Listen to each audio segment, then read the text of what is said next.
श्रीरामपूर नगरपालिकेकडून राबवण्यात आलेल्या अतिक्रमण मोहिमेत विस्थापित झालेले व्यापारी आजही न्यायाच्या प्रतीक्षेत असून विस्थापित व्यापाऱ्यांचे त्वरित पुनर्वसन करा, अन्यथा उग्र आंदोलन छेडू असा थेट इशारा श्रीरामपूर दुकानदार पुनर्वसन समितीचे अध्यक्ष सुभाषदादा त्रिभुवन यांनी श्रीरामपूर नगरपालिका प्रशासनास दिला आहे।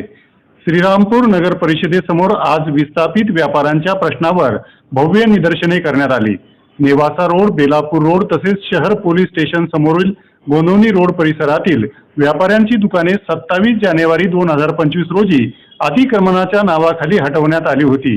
या कारवाईमुळे अनेक छोटे मोठे व्यापारी अक्षरशः उघड्यावर आले असून त्यांची उपजीविका पूर्णतः बंद पडली आहे।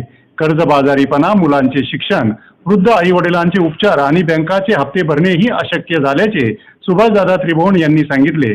दरम्यान काँग्रेस पक्षाचे नेते व नूतन नगराध्यक्ष करणदादा ससाने यांनी सत्तेत आल्यानंतर विस्थापित व्यापाऱ्यांचे पुनर्वसन करण्याचे आश्वासन दिले होते। आता काँग्रेसची सत्ता असूनही दिलेला शब्द पाळला जात नसल्याने विस्थापित व्यापाऱ्यांचे तातडीने पुनर्वसन करावे अशी मागणी दुकानदार पुनर्वसन समितीने केली आहे। यासोबत प्रत्येक विस्थापित व्यापाऱ्याला किमान 5 फूट जागा तातडीने उपलब्ध करून द्यावी व तसा ठराव नगर परिषदेत मंजूर करावा अशी मागणीही करण्यात आली आहे। नगराध्यक्ष करण ससाने यांनी व्यापाऱ्यांना लवकरात लवकर न्याय देण्याचे आश्वासन दिले आहे। मात्र जर मागण्यांकडे दुर्लक्ष झाले तर उग्र स्वरूपाचे आंदोलन छेडण्यात येईल असा गंभीर इशाराही सुभाषदादा त्रिभुवन यांनी दिला आहे। यावेळी आंदोलनात रवी चव्हाण, शाहरुख मंसुरी, सुनील दंडवते, आसिफ मनियार, फैयाज पठाण, कैलास बाविस्कर, जावेद अख्तर, श्रीराम निकुंभ कुठल्याही परिस्थितीमध्ये आपल्याला या ठिकाणी विस्थापित लोकांचं पुनर्वसन होणार आहे। नगरपालिकेचे नगराध्यक्ष करणदादा देखील या ठिकाणी पॉझिटिव्ह आहे। त्यांनी देखील या ठिकाणी शब्द दिला होता का आमचं या ठिकाणी सत्ता आल्याच्यानंतर आम्ही विस्थापित व्यापाऱ्यांचं पुनर्वसन करू। आता त्यांनी शब्द दिला का तुमचं पुनर्वसन आम्ही करणार आहोत। म्हणून या ठिकाणी विस्थापित व्यापाऱ्यांना मी पुन्हा सांगतो का आपण लवकरच या ठिकाणी मीटिंग घेणार आहोत। या ठिकाणी नगराध्यक्ष, त्यानंतर मुख्य अधिकारी आणि आमदाराची मीटिंग होईल। त्याच्यानंतर या ठिकाणी आपल्याला कसा मार्ग काढायचा, पण मी या ठिकाणी 100% 1001% सांगतो का कुठल्याही परिस्थितीमध्ये विस्थापित लोकांचं या ठिकाणी पुनर्वसन होणार आहे आणि आपल्या लढ्याला यश येणार आहे।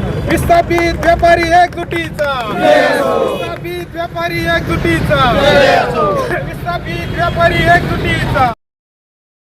यावेळी आंदोलनात रवी चव्हाण, शाहरुख मंसुरी, सुनील दंडवते, आसिफ मनियार, फैयाज पठाण, कैलास बाविस्कर, जावेद अख्तर, श्रीराम निकुंभ, सुमन थोरात, कल्पना नरोडे, असलम शेख, दादाभाई कोरडे, गुलाब गायकवाड, शाहिद बागवान, बापू सोनवणे, नंदा परदेशी, मुरलीधर पालवे, रवींद्र कोरडे, सतीश चव्हाण, नामदेव पवार, विलास चव्हाण, राजेंद्र पवार, जावेद सय्यद, गोरख बिडवे, अशोक जोरवेकर, अक्षय गवळी, प्रशांत सूर्यवंशी, अनवर अली, भारत नारंग, जयमाला उंडे, शांताराम बकरे, सुरेश चौधरी, रंगनाथ बुधावंत, शरीफ शेख, गणेश पालकर, अदनान मलिक, प्रदीप निकुंभ, बेबीताई पालकर, सूर्यकांत बावस्कर, किशोर राजा व मुनीर शेख आदी पदाधिकारी व व्यापारी मोठ्या संख्येने उपस्थित होते।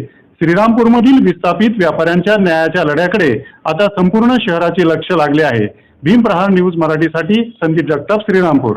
बातम्या पाहण्यासाठी भीम प्रहार न्यूज मराठी चॅनेलला सबस्क्राईब करा, व्हिडिओला लाईक आणि शेअर करा।